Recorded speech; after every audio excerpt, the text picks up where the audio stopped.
Hi, best friends. Welcome back. I think most people would say, if you were to ask them when they fell in love with music, they would say sometime between probably ages 9 to, 13 at the latest.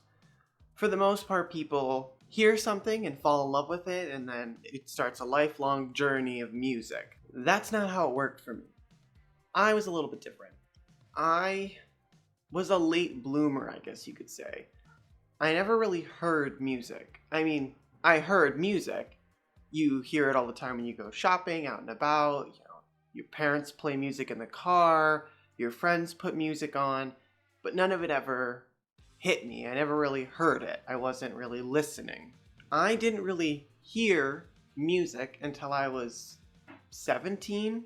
I remember I was in my creative writing class, sitting at my desk, working on a story, and the teacher would put music on when we were working so that, I don't know, to relax or whatever, get the creativity flowing. And he would put it on from these mixed CDs that other students had brought him. They were all different kinds of songs. But I remember one of the CDs he put on had a song that I finally heard. I was able to actually hear it and listen to it. It was Misery Business by Paramore. I loved it. It really painted a picture for me. It made me feel something. I couldn't stop listening to it while it was on. I stopped writing entirely. I could only hear the music. From that moment, I just fell in love. By this time, most of my friends were into music. They had bands they liked, bands they didn't like, and whenever it came to me, I would be asked, "What music do you listen to?" And I would say, I couldn't have named a band if you had a gun to my head. I didn't listen to music. This was the first time I enjoyed it, that I thought of it, that I let it in. And I don't know what it was about this alternative rock song that really got my juices flowing? But it did. And I instantly vowed I was going to find that song. I just wanted to hear that song. I wasn't into music and all that, but I wanted to hear that song. So here I was, thinking music was this thing for everyone else. And it wasn't for me. I just didn't really, I wasn't a music person. I did other things. Other things were my thing. And my mom had listened to a lot of heavy metal, and my grandparents liked old-timey phonograph, spindly record music. Good for them. But none of it got in my brain. But this song, this Misery Business song, by whoever it was by, it's hard to remember. It got in there. I thought of it the rest of the day.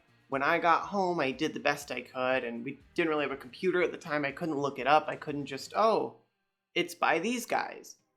I really had to search for it. And I remember within 2 weeks, I was going to Best Buy to look at their CDs back when they still had them. I don't know if they do anymore. No one listens to CDs. I do, but I'm also a freak, so. I remember the first 2 CDs that I picked up were Death Cab for Cutie, Transatlanticism, which is amazing. And I only got it because I liked the name of the band. I thought it was a cool name, an interesting name, and I still love them to this day, so I guess I just have a good sense of these things. The other CD I picked up looking for that song because I had figured out that the band was Paramore. They were the ones that made this song that I finally heard, that finally got me interested in music, and I found this. All We Know Is Falling, their first album. I looked at the back, and none of the song titles seemed like the song I was looking for, but I still thought, I'm gonna get it. Maybe it is one of these songs. I don't even really know the title, but it didn't sound like it. I was just hoping. I was a music idiot. I didn't know how to find these things out. Got a CD player, because I'm ancient. Got the CDs, went home, popped them in. I listened to this, didn't find the song I was looking for. I was really upset, actually. I thought, great, I wasted my money and I couldn't find it. Because by then, I hadn't realized, hey, Jacob, you're getting into music. I just thought, I just like that one song. I just want to hear that one song. That's all I want. It's so guitar and loud, and that's not, I don't like that kind of music. It's not for me. I did listen to this, and although it didn't have that song on it, I fell in love with it. Pressure, Emergency, Brighter, especially Franklin. Love me some Franklin. I fell in love with the songs on this album. I would listen to it on a repeat. It made me feel creative. It made me feel alive. I love the fact that the lead singer, which if you didn't know, because, I don't know, you live under a rock or something, the lead singer is Hayley Williams.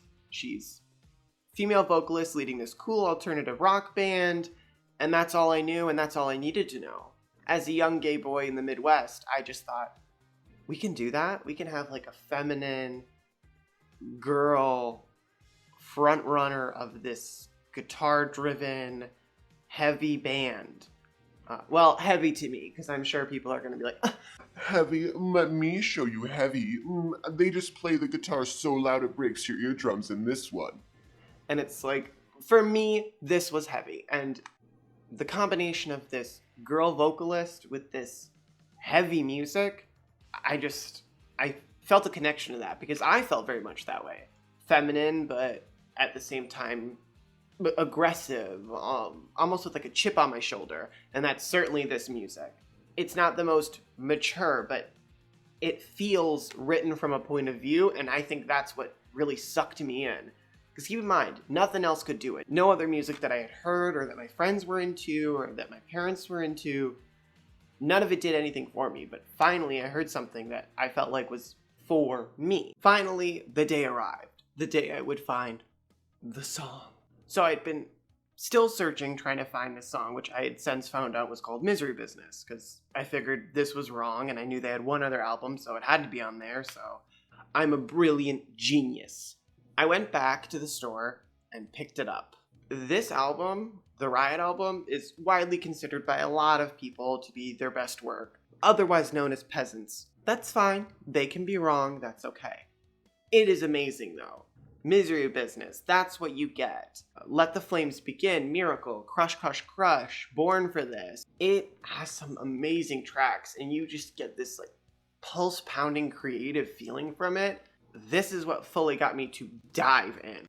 I loved it. It was loud and angry and pushy. To me, that was just something I hadn't heard, and I'm sure it was around and that I was just uncultured swine, but it was my first time feeling like you can be strong and feminine and pushy and aggressive and loud, and you can be it all. And I really felt that. This made me want to write, made me want to draw. I just couldn't stop thinking of the songs on this album. And it just felt so cool, unashamedly cool. And I will admit that by today's standards, it's very, of the age that is meant to be listening to it and that created it. It hasn't aged badly by any means. Still some great bops on there. It sounds like angst, just pure angst and melodrama. And I love that about it, and I still go back to it to this day. I mean, I go back to them all because I'm insane. And then I had to wait for a new CD, because this was the one with the song I wanted on it. Then I had already picked up the first one, and there were no more at the time. And so I just had to wait. And wait I did. So I waited and waited, and finally, it came out. Brand New Eyes, their new album. Oh, that cover, that name. And I got it, and I raced home, I popped it in, and I didn't like it very much. I love it now. I've grown to love it. It took a bit, but I do. I really care about this album. My main issue with this, and I don't know how honest to be here, but I don't know anything about how music is made, and by the time I picked this up, I still was getting very into music.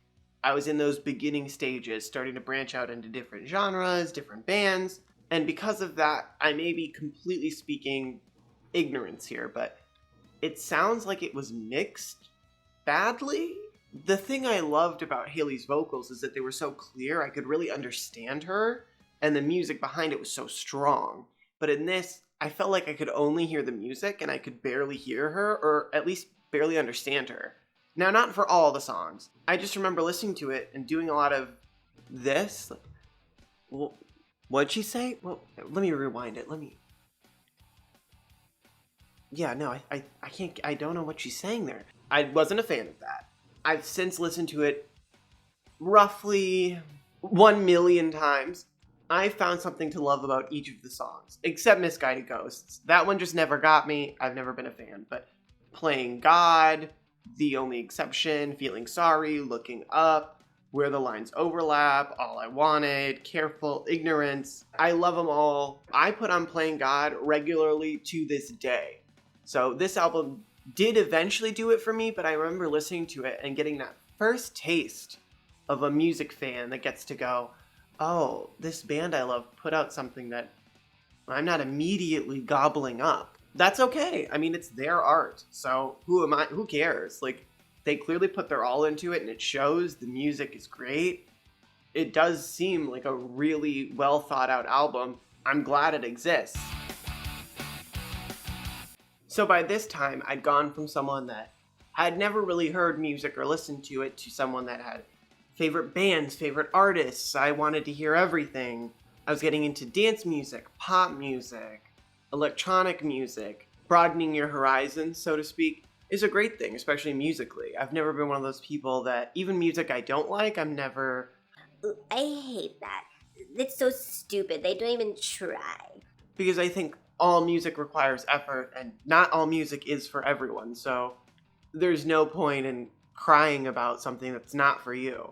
And I was finding more than enough that was for me, that I was in love with. By this time, I was listening to a lot of Breathe Carolina, Death Cab for Cutie, and I loved me some Gaga, Katy Perry, all the gay ones. But also some rock music too. I liked a lot of alternative rock. Then in my 20s, I met someone, a guy named Jaya. Not Jay, Jaya. And he is insane. By that I mean, turned out he was like a huge con artist and a liar and a manipulator and a monster, but that's a story for another video as soon as I can shorten the story to below 4 hours. For the time being, let's focus on music. So I was going through this crazy relationship, and because of it I lost friends. No one was speaking with me. I felt totally alone. I felt totally depressed. I felt really down. I just didn't know how I was going to get back up again. And don't worry, it has a happy ending. I win. I destroyed him completely and exposed him. It was delicious. The tea was scalding. During this time, I didn't have anything to vent my frustrations. I didn't have anyone to talk to. I had to learn how to make new friends since none of mine wanted to talk to me anymore because of this whole fiasco. It was hard, but something came along that entirely changed that. The self-titled album was a godsend, and anyone that says otherwise is a monster and a heretic. This album came out in a time when I needed it to, almost like Haley got in my brain and sensed it, and I hate those people that are like, It's like the music is speaking to me. but I am one of those people, because when I first heard the first song by them, way back when, it was that feeling of, oh, she knows me. And then when I heard this album, start to finish, it felt like everything I had gone through that year, losing friends, the crazy ex, trying to rebuild my life, feeling so depressed. This album covered it. Now, this album is many different genres in here. It's a grabillion tracks. Some say it's too long, it's too sporadic, it doesn't have a good through line. I don't care. This album saved me at a time when I needed to be saved. I listened to it constantly. I have such fond memories of this album because of what it did for me. And this is why I'm not talking about Paramore like, well, they're an alternative rock band headed by... Because this isn't a history video. I just want to explain how much, A, music can affect somebody, and B, how much this specific music has affected me all through my life at different points in my life. And at this point in my life, this is what I needed to hear. The interludes are great. Love Ankle Biters. I remember that one being really, hitting me really hard. Fast in My Car. Proof was a huge one. I'm Not Angry Anymore. That song, when it came out and when I first heard it, it just felt like my thoughts. I guess to sum it up, this album was how I expressed my frustration. And all I had to do to express it was to just hit play and listen to it. And I can't think of anything else in my life that's ever done something that strong for me that immediately, that was that therapeutic. you could say I love it. So time goes by, and I needed that album, but I kind of moved on. Not from the album, I still love it, but I was ready to start living again and not be some sort of depressed goblin living in a cave of my own making.